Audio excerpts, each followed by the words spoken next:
గర్భములో పుట్టిన తల్లి ఏం చేస్తుంది అయ్యా? ఏం చేస్తుందండి? అయ్యా కూడా కాదాసింది మూడో పెట్టిందమ్మా. ఎడర కాదాసింది రెండో కాచింది. గొర్రె కాదాసింది, గొర్రె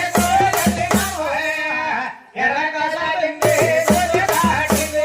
కుడరెక్క దాసుకుని గూడు కట్టుకుందండి, ఎడవరెక్క దాసుకుని దొందు కట్టుకుందండి. అందులో నా తల్లి ఉండిపోయిందమ్మా. అవును ఎంత చక్కన తల్లి అది చేసేదమ్మా. తల్లి ఎంత చక్కగా తల్లి అది చేతమ్మా. ఈ దొందు లోపల ఎలాగ ఉండిపోనా ఆ. అలాగన మహా తల్లి ఆ. ఆడగాలన తల్లి సృష్టించినమ్మా. పొదుగాల తల్లి బలపరుస్తుందా. ఆడగాల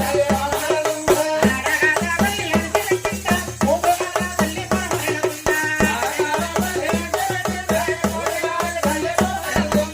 ఆయన ఆడగాలను సృష్టించిన తల్లి అలసిపెట్టి పోతుందండి, పోతుగాలను సృష్టించిన తల్లి పలవరెళ్ళిపోతుంది. పొరమరెళ్ళిపోతుంది. ఆ.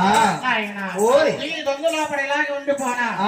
వెలకమ్మ కుర్చీలు గాలి చేస్తారా ఆయన ఆ.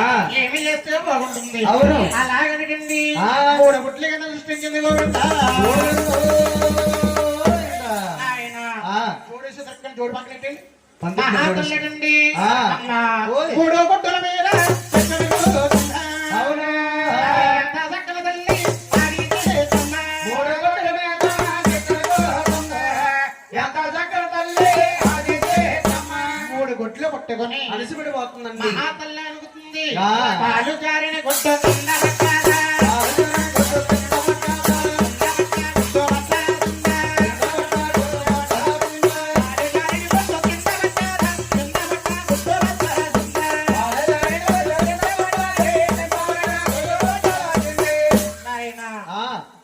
కాలు జారిపోన గుట్టు గంగలో పడిపోయిందండి. రెప్పలే ఉండాలి, రెప్పలే లేకపోతే రాదు. అలా ఉంచు అలా ఉంచండి. నాయన ఆ. కాలు జారిపోన గుట్టు గంగలో పడిపోయిందండి, గంగలో పడ్డా గుట్టు బద్దలాస పోయింది. బద్దలాసిన పేడలు ఏమవుతున్నాయండి? అయ్యో కిందన్న ఈ పేడ భూమండలమయ్యి. అవును అది లోపై పేడి పోయింది.